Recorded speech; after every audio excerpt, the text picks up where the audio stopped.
If you find yourself staring at your board game collection as often as I do, then you probably have reached this question where like you find one or two, or in today's topic, 3 games that just consistently never get tabled. I know the reason why I don't table 2 specific games, but the third one, I can't really figure out why.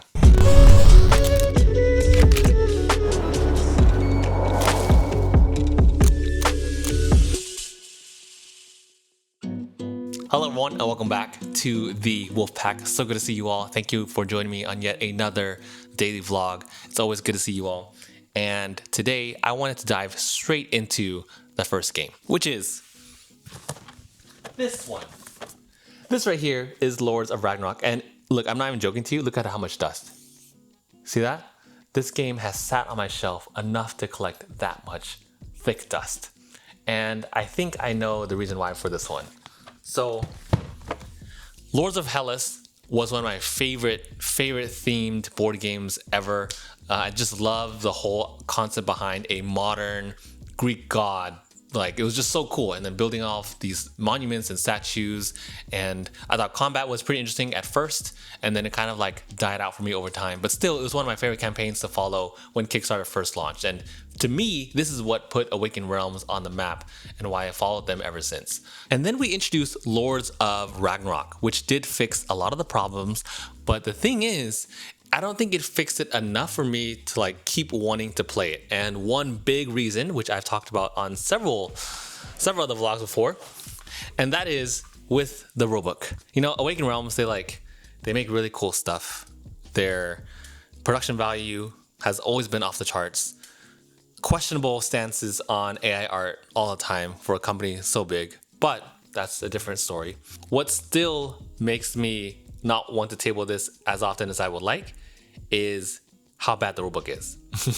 And you would think with a version 2 of the same game that the rulebook will be improved. And I think it did a lot, but I remember not wanting to table this again because there were still a lot of unanswered questions, which is the reason why I actually got rid of the Great Wall. Like, I heard so many good things about it, and I'm like, how can anyone play this game when there are so many unanswered questions? It just boggles my mind how you can enjoy a worker placement game like that with such a cool theme, yet you don't even know how to play half the game because half the game isn't even answered in the rulebook. So that's why I got rid of the Great Wall, and that was a big chunk of change for me. And I think for Lords of Ragnarok, it kind of sits in that same area where like I'm only holding on to Lords of Hellas at this point because I got all the painted minis and I spent so much money on it, and it's just one of the best looking games that I have, and I don't know where to put all the minis that don't fit in the box. So I'm holding on to it because it looks cool.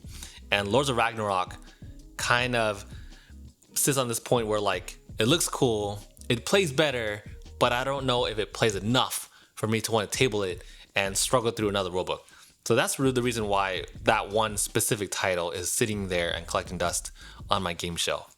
Now, game number 2, a lot less heavier than that one, and I actually have this for a completely different reason.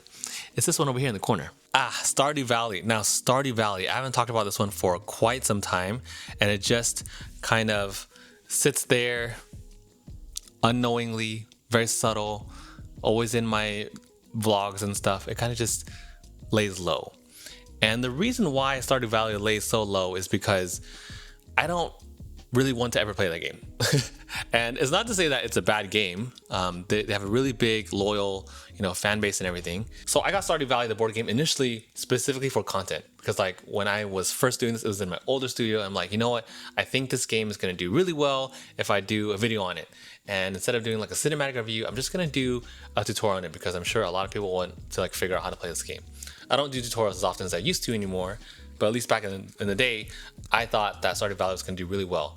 And as soon as I got it in the mail, I wrote a script for it and filmed it and edited it all in the same day. Did all the B-roll all in the same day. Like it arrived at like 12 or something in the afternoon, and I worked on it until 6 a.m. the next day, got it out, and that is one of my best performing videos till this day. So it's crazy when you have those gut instincts and feelings like that and it performs so well. So, but then after all that, I did get to play it a couple of times solo and cooperatively, and it just didn't really like hit for me. It was okay, but I just think it wasn't as replayable as I wanted it to be.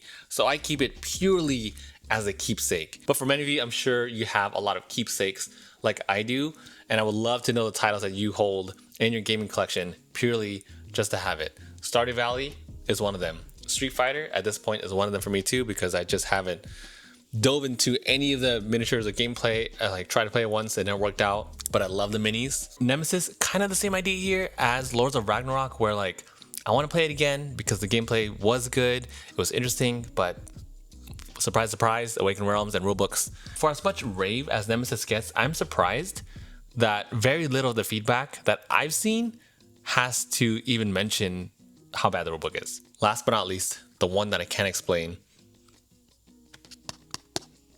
Raiders of the North Sea. So here's the thing. I have no idea what it is. So here's the thing with Raiders of the North Sea.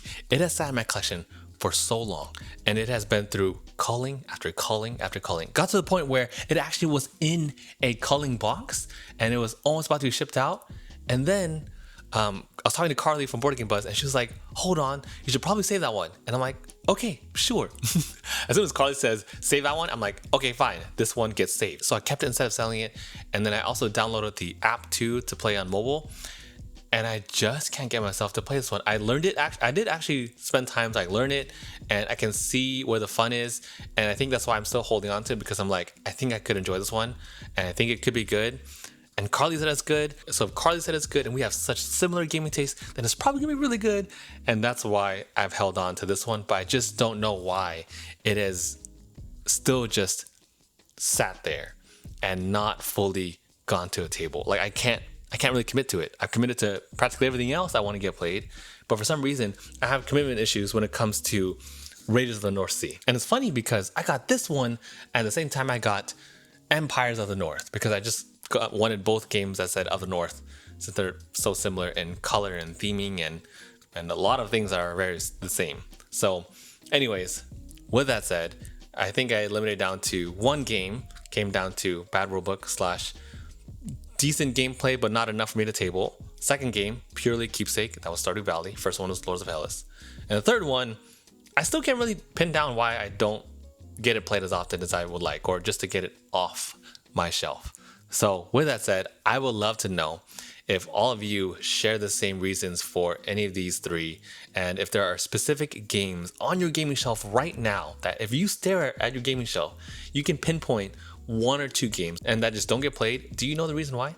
Is it because they're a keepsake? Is it because one of them could be good and you played it once and maybe you're unsure whether or not you want to play it again, but it's not enough for you to get rid of it and you kind of want to keep it? Or you just not know the reason like me, and you just, I don't know, it's just there to be there, but I don't want to get rid of it just yet. And that right there is Raiders of the North Sea for me. With that said, thank you for joining me on yet another Tim questioning life video / board gaming shelves video.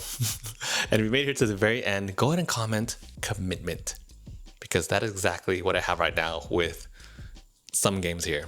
I have commitment issues. So wow, that could come off really bad. You know, out of context, that could sound really bad. But with that said, thank you all so much for watching, and I'll see you all tomorrow. Commitment issues. That's a new one.